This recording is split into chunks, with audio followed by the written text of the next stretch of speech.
Hey developers! Struggling to get your React app to talk to your Spring Boot backend? You're not alone. One common issue is the dreaded CORS error, cross-origin request blocked. But don't worry, I've got you covered. Cross-origin resource sharing is a browser security feature that blocks your frontend from accessing backend APIs hosted on a different domain or port.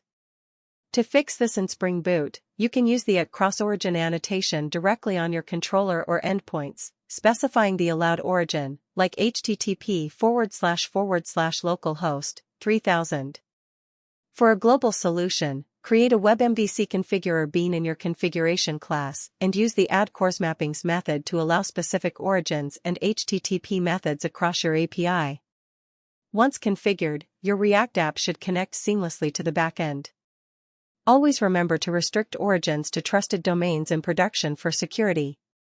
If this helped, like and subscribe for more coding tips.